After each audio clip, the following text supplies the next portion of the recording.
Chapter 7. The Schoolmaster's Bride. "Who was the first bride who came to this house, Captain Jim?" Anne asked, as they sat around the fireplace after supper. "Was she a part of the story I've heard was connected with this house?" asked Gilbert. "Somebody told me you could tell it, Captain Jim." "Well, yes, I know it. I reckon I'm the only person living in Four Winds now that can remember the schoolmaster's bride as she was when she come to the island. She's been dead this 30 year, but she was one of them women you never forget." "Tell us the story," pleaded Anne. "I want to find out all about the women who have lived in this house before me." "Well, there's just been 3, Elizabeth Russell and Mrs. Ned Russell and the schoolmaster's bride. Elizabeth Russell was a nice, clever little critter, and Mrs. Ned was a nice woman, too. But they weren't ever like the schoolmaster's bride." "The schoolmaster's name was John Selwyn.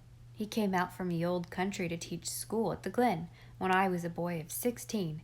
He wasn't much like the usual run of derelicts who used to come out to PEI to teach school in them days. Most of them were clever, drunken critters who taught the children the 3 R's when they were sober and lambasted them when they wasn't. But John Selwyn was a fine, handsome young fellow. He boarded at my father's, and he and me were cronies, though he was 10 years older than me. We read and walked and talked a heap together. He knew about all the poetry that was ever written, I reckon, and he used to quote it to me along shore in the evenings. Dad thought it was an awful waste of time, but he sorter endured it, hoping it'd put me off the notion of going to sea. Well, nothing could do that. Mother come of a race of sea-going folk, and it was born in me. But I love to hear John read and recite. It's almost 60 years ago, but I could repeat yards of poetry I learned from him. Nearly 60 years. Captain Jim was silent for a space, gazing into the glowing fire in a quest of the bygones. Then, with a sigh, he resumed his story. "I remember one spring evening I met him on the sandhills. He looked sorter uplifted, just like you did, Dr. Blythe, when you brought Mistress Blythe in tonight. I thought of him the minute I seen you, and he told me that he had a sweetheart back home, and that she was coming out to him. I wasn't more'n half pleased, ornery young lump of selfishness that I was. I thought he wouldn't be as much my friend after she came, but I'd enough decency not to let him see it. He told me all about her. Her name was Persis Lee, and she would have come out with him if it hadn't been for her old uncle. He was sick, and he'd looked after her when her parents died, and she wouldn't leave him. And now he was dead, and she was coming out to marry John Selwyn. 'Twasn't no easy journey for a woman in them days. There weren't no steamers, you must recollect. 'When do you expect her?' says I. 'She sails on the Royal William the 20th of June,' says he, 'and so she should be here by mid-July. I must set Carpenter Johnson to building me a home for her. Her letter come today. I know before I opened it that it had good news for me. I saw her a few nights ago.' I didn't understand him, and then he explained, though I didn't understand that much better. He said he had a gift, or a curse. Them was his words, Mistress Blythe, a gift or a curse. He didn't know which it was. He said a great-grandmother of his had had it, and they burned her for a witch on account of it.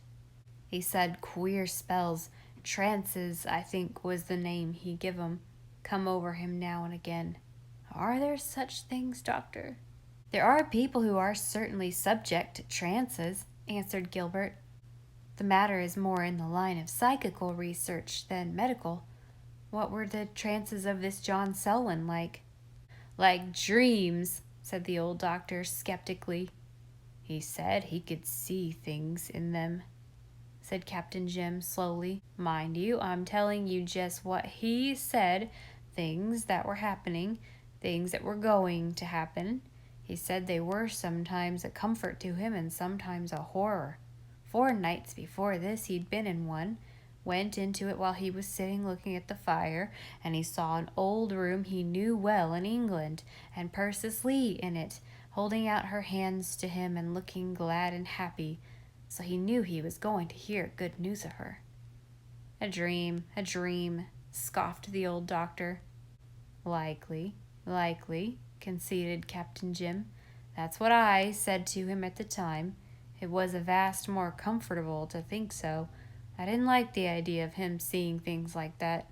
It was real uncanny. No, says he, I didn't dream it. But we won't talk of this again. You won't be so much my friend if you think much about it. I told him nothing could make me any less his friend.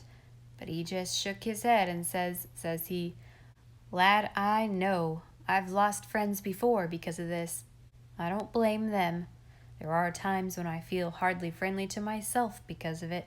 Such a power has a bit of divinity in it. Whether of a good or an evil divinity, who shall say? And we mortals all shrink from too close contact with God or devil. Them was his words. I remember them as if 'twas yesterday, though I didn't know just what he meant. What do you suppose he did mean, Doctor? I doubt if he knew what he meant himself, said Dr. Dave testily. I think I understand, whispered Anne. She was listening in her old attitude of clasped lips and shining eyes. Captain Jim treated himself to an admiring smile before he went on with his story. Well, pretty soon all the Glen and Four Winds people knew the schoolmaster's bride was coming, and they were all glad 'cause they thought so much of him, and everybody took an interest in his new house. This house. He picked this site for it because you could see the harbor and hear the sea from it. He made the garden out there for his bride, but he didn't plant the Lombardies. Mrs. Ned Russell planted them. But there's a double row of rose bushes in the garden that the little girls who went to the Glen school set out there for the schoolmaster's bride. He said they were pink for her cheeks and white for her brow and red for her lips. He'd quoted poetry so much that he sorter got into the habit of talking it too, I reckon. Almost everybody sent him some little present to help out the furnishing of the house. When the Russells came into it, they were well-to-do and furnished it real handsome, as you can see. But the first furniture that went into it was plain enough. This little house was rich in love, though. The women sent in quilts and tablecloths and towels, and one man made a chest for her and another a table, and so on. Even blind old Aunt Margaret Boyd wove a little basket for her out of the sweet, scented sandhill grass. The schoolmaster's wife used it for years to keep her handkerchiefs in. Well, at last everything was ready, even to the logs in the big fireplace ready for lighting. 'Twasn't exactly this fireplace, though 'twas in the same place. Miss Elizabeth had this put in when she made the house over 15 years ago. It was a big, old-fashioned fireplace where you could have roasted an ox. Many's the time I've sat here and spun yarns, same's I'm doing tonight. Again there was a silence, while Captain Jim kept a passing tryst with visitants Anne and Gilbert could not see. The folks who had sat with him around that fireplace in the vanished years, with mirth and bridal joy shining in eyes long since closed forever under churchyard sod, or heaving leagues of sea. Here, on olden nights, children had tossed laughter lively to and fro.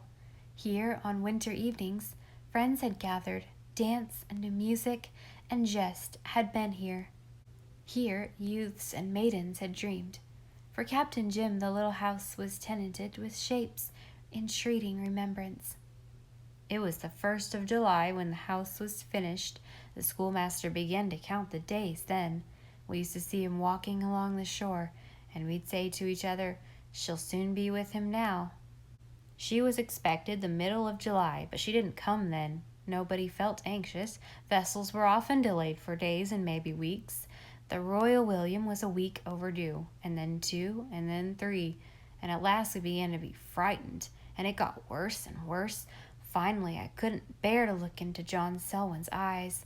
Do you know, Mistress Blythe, Captain Jim lowered his voice, I used to think they looked just what his old great-great-grandmothers must have been when they were burning her to death. He never said much, but he taught school like a man in a dream, and then hurried to the shore. Many a night he walked there from dark to dawn. People said he was losing his mind. Everybody had given up hope. The Royal William was 8 weeks overdue. It was the middle of September, and the schoolmaster's bride hadn't come. Never would come, we thought. There was a big storm then that lasted 3 days, and on the evening after it died away, I went to the shore. I found the schoolmaster there, leaning with his arms folded against a big rock, gazing out to sea. I spoke to him, but he didn't answer. His eyes seemed to be looking at something I couldn't see. His face was set like a dead man's.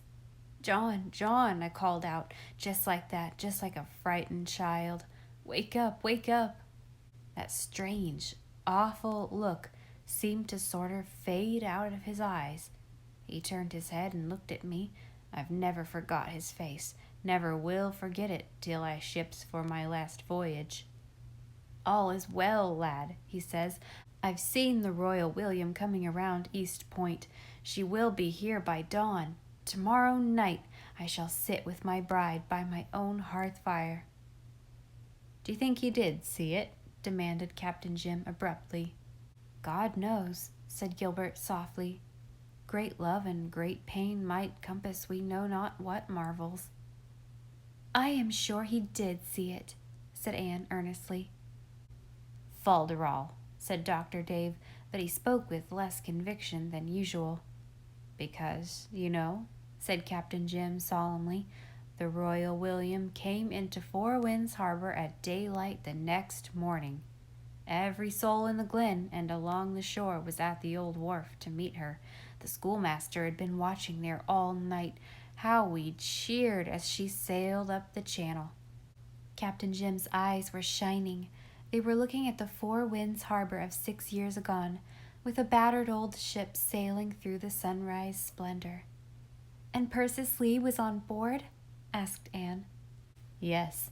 Her and the captain's wife, they'd had an awful passage, storm after storm, and their provisions give out too. But there they were at last. When Persis Lee stepped onto the old wharf, John Selwyn took her in his arms, and folks stopped cheering and begun to cry. I cried myself, though 'twas years, mind you, before I'd admit it. Ain't it funny how ashamed boys are of tears?" "Was Persis Lee beautiful?" asked Anne. "Well, I don't know that you'd call her beautiful exactly. I don't know," said Captain Jim slowly. "Somehow you never got so far along as to wonder if she was handsome or not. It just didn't matter. There was something so sweet and winsome about her that you had to love her, that was all. But she was pleasant to look at. Big, clear hazel eyes and heaps of glossy brown hair and an English skin. John and her were married at our house that night at early candle lighting. Everybody from far and near was there to see it, and we all brought them down here afterwards. Mistress Selwyn lighted the fire, and we went away and left them sitting here, just as John had seen in that vision of his. A strange thing, but I've seen a terrible lot of strange things in my time." Captain Jim shook his head sagely. "It's a dear story," said Anne, feeling that for once she had got enough romance to satisfy her. "How long did they live here?" 15 years. I ran off to sea soon after they were married, like the young scalawag I was, but every time I come back from a voyage I'd head for here, even before I went home, and tell Mistress Selwyn all about it. 15 happy years. They'd had a sort of talent for happiness, them two. Some folks are like that, if you've noticed. They couldn't be unhappy for long, no matter what happened. They quarreled once or twice, for they was both high-spirited.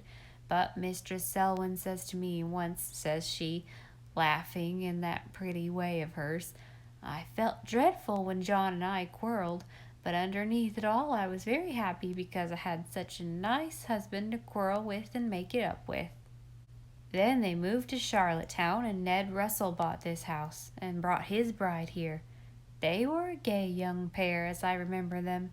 Miss Elizabeth Russell was Alec's sister. She came to live with them a year or so later, and she was a creature of mirth, too. The walls of this house must be sorter soaked with laughing and good times. You're the third bride I've seen come here, Mistress Blythe, and the handsomest."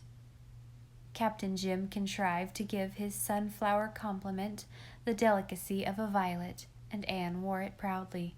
She was looking her best that night, with the bridal rose on her cheeks and the love light in her eyes. Even gruff old Dr. Dave gave her an approving glance, and told his wife, as they drove home together, that red-headed wife of the boys was something of a beauty. "I must be getting back to the light," announced Captain Jim. "I've enjoyed this evening something tremendous." "You must come often to see us," said Anne. "I wonder if you'd give that invitation if you knew how likely I'll be to accept it," Captain Jim remarked whimsically. "Which is another way of saying you wonder if I mean it," smiled Anne. "I do. Cross my heart, as we used to say at school." "Then I'll come. You're likely to be pestered with me at any hour, and I'll be proud to have you drop down and visit me now and then, too. Generally, I haven't anyone to talk to but the first mate, bless his sociable heart. He's a mighty good listener, and has forgotten more'n any McAllister of them all ever knew, but he isn't much of a conversationalist. You're young and I'm old, but our souls are about the same age, I reckon. We both belong to the race that knows Joseph, as Cornelia Bryant would say." "The race that knows Joseph?" puzzled Anne.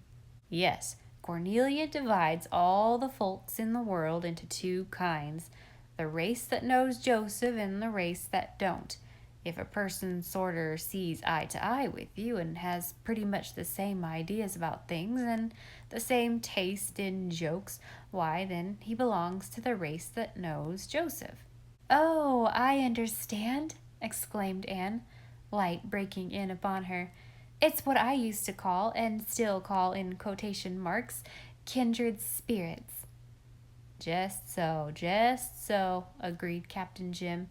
"We're it, whatever it is. When you come in tonight, Mistress Blythe, I says to myself, says I, yes, she's of the race that knows Joseph. And mighty glad I was, for if it wasn't so, we couldn't have any real satisfaction in each other's company. The race that knows Joseph is the salt of the earth, I reckon." The moon had just risen when Anne and Gilbert went to the door with their guests. Four Winds Harbor was beginning to be a thing of dream and glamour and enchantment, a spellbound haven where no tempest might ever ravine. The Lombardys down the lane, tall and somber as the priestly forms of some mystic band, were tipped with silver. "Always liked Lombardys," said Captain Jim, waving a long arm at them. "They're the trees of princesses. They're out of fashion now. Folks complain that they die at the top and get ragged looking. So they do.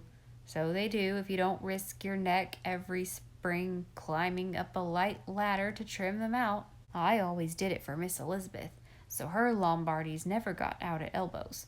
She was especially fond of them. She liked their dignity and standoffishness. They don't hobnob with every Tom, Dick, and Harry. If it's maples for company, Mistress Blythe, it's Lombardys for society." "What a beautiful night," said Mrs. Dr. Dave, as she climbed into the doctor's buggy. "Most nights are beautiful," said Captain Jim. "But I allow that moonlight over Four Winds makes me sort o' wonder what's left for heaven. The moon's a great friend of mine, Mistress Blythe. I've loved her ever since I can remember.